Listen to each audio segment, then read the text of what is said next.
Tukitoka kaunti ya Kakamega tuelekee hadi kaunti ya Mandera. Kunani mamia ya wafuasi walijitokeza katika mji wa Takaba kumpokea Bwana Ali Nur Mohamed kabla ya kumuidhinisha kuwania kiti cha ugavana kaunti hiyo. Hafla hiyo iliandaliwa na ukoo wa Asare na kuungwa mkono na jamii pana ya Gare, huku ikivutia umati mkubwa wa wananchi na viongozi wa eneo hilo.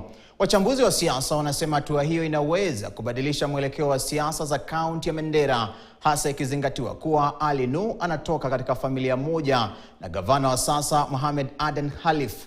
Hata hivyo, viongozi waliohudhuria walitoa wito kwa kudumisha amani na mshikamano, huku wakisisitiza kuwa ushindani wa kisiasa unapaswa kufanyika.